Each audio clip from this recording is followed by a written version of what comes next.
तारीख 6 सितंबर 2018, बिहार का मुजफ्फरपुर जिला। सीबीआई इंस्पेक्टर विभा कुमारी ने 12 साल की माधुरी से पूछा, तुम डर तो नहीं रही ना? उसने जवाब दिया, ना मैडम, हम नहीं डर रहे हैं। माधुरी ने बताया कि जिस शेल्टर होम में वो रहती थी, वहाँ का मालिक ब्रजेश ठाकुर उसके साथ रेप करता और मना करने पर चाकू से मारता था। वो लड़कियों से छोटे कपड़ों में भोजपुरी गाने पर डांस करवाता था। एक दूसरी लड़की दीपा ने भी आप बीती सुनाई। ब्रजेश घसीट कर कमरे में ले जाता और रेप करता, विरोध करने पर सिगरेट से दागता। लड़कियां प्रेग्नेंट हुई तो अबॉर्शन करा दिया, कुछ की हत्या तक कर दी गई। बिहार इलेक्शन सीरीज महाकांड के आखिरी एपिसोड में कहानी मुजफ्फरपुर शेल्टर होम कांड की। जब 34 लड़कियों के साथ रेप हुआ, मामला सामने आया तो सवाल नीतीश सरकार पर भी उठे।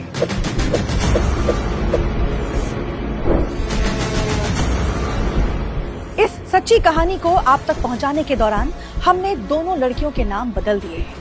वाकया है साल 2016-17 का। TISS यानी Tata institute of social sciences की एक टीम बिहार के सामाजिक कल्याण विभाग के मुख्य सचिव अतुल प्रसाद से मिली। ये टीम बिहार में चल रहे प्राइवेट शेल्टर होम का सर्वे करना चाहती थी। अतुल प्रसाद ने सुझाव दिया कि सरकारी शेल्टर होम का भी सर्वे होना चाहिए। तब TISS ने बिहार के करीब 110 शेल्टर होम्स की जांच की, जिनमें से 15 में गंभीर गड़बड़ी मिली। इसी में से एक मुजफ्फरपुर का बालिका गृह था। सरकारी अनुदान से चलने वाले इस शेल्टर होम का संचालक ब्रजेश ठाकुर था।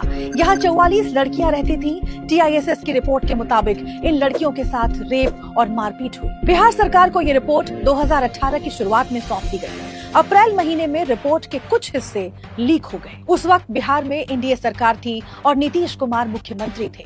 29 मई को सरकार उन लड़कियों को राज्य के दूसरे शेल्टर होम्स में शिफ्ट करने लगी, लेकिन विपक्ष ने हंगामा मचा दिया।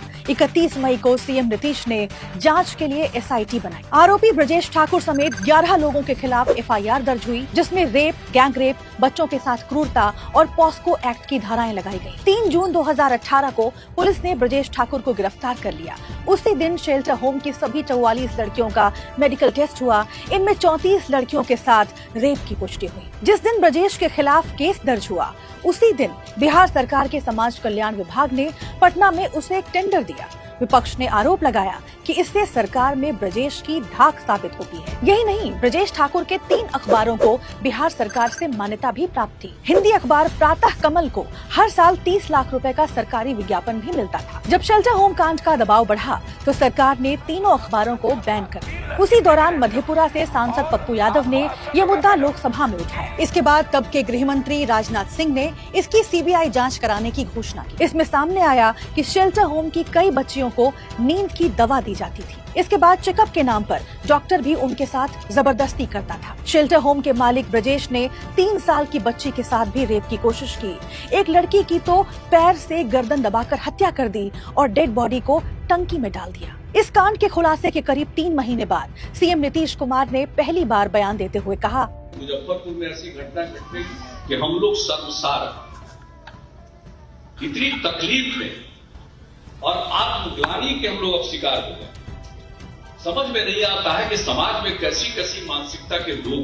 CBI जांच कर रही है कि जो गड़बड़ करने वाला है, जिसने गलत किया है, पाप किया है, उसको हर तरह से कोई बख्शा नहीं जाए, चाहे कोई भी हो। इसी दौरान ब्रजेश की एक तस्वीर वायरल हुई, जिसमें पुलिस की गिरफ्त में हथकड़ी पहना ब्रजेश खुलकर मुस्कुरा रहा था। इसी दौरान ब्रजेश की बेटी निकिता ठाकुर ने पिता के बचाव में बयान देते हुए कहा, बिलीव मी, मेरे पापा के पास बहुत पैसा है। अगर उन्हें लड़कियां सप्लाई करनी होती तो वो बालिका गृह की लड़कियां नहीं सप्लाई करते। दरअसल ब्रजेश के पास बालिका गृह के अलावा भी और कई सरकारी टेंडर थे।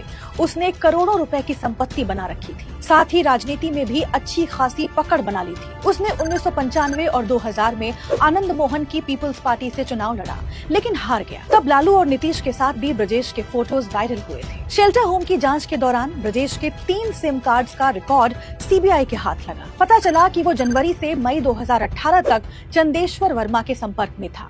दोनों के बीच 17 बार बातचीत हुई थी।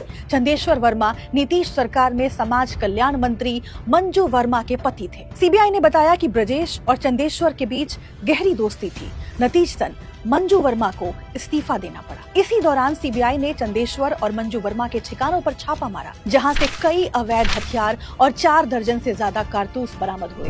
दोनों पर आर्म्स एक्ट का मामला दर्ज हुआ।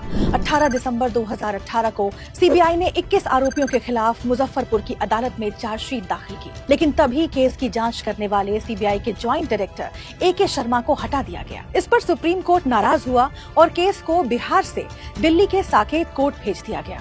तब पूर्व सीएम लालू यादव ने चुटकी लेते हुए सोशल मीडिया पर लिखा, का हो नीतीश, कुछ शर्म बचल बाकी नहीं। 20 जनवरी 2020 को साकेत कोर्ट ने रेप, गैंग रेप, गंभीर यौन उत्पीड़न के आरोप में 19 लोगों को दोषी करार दिया।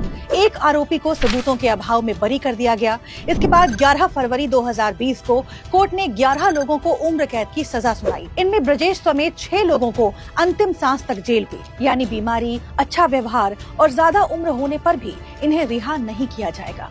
कोर्ट ने कमेंट करते हुए कहा, पनाह लेने वाली बच्चियों से गैंगरेप करने वाले ये दरिंदे मरने तक जेल में ही रहेंगे। आगे ब्रजेश ने इस फैसले को दिल्ली हाईकोर्ट में चुनौती दी, लेकिन उसे राहत नहीं मिली। हालांकि पूर्व मंत्री मंजू वर्मा और पति चंदेश्वर वर्मा फिलहाल जमानत पर बाहर हैं। मंजू को 2020 विधानसभा चुनाव में जेडीयू ने बेगूसराय की चेरिया बरियारपुर सीट से टिकट दिया, लेकिन वो हार गई। इस बार भी कुशवाहा वोट बैंक साधने के लिए जेडीयू ने उनके बेटे अभिषेक आनंद को उसी सीट से टिकट दिया है। महाकांड सीरीज में इतना ही। ऐसे ही और वीडियोस देखने के लिए डाउनलोड करें दैनिक भास्कर ऐप।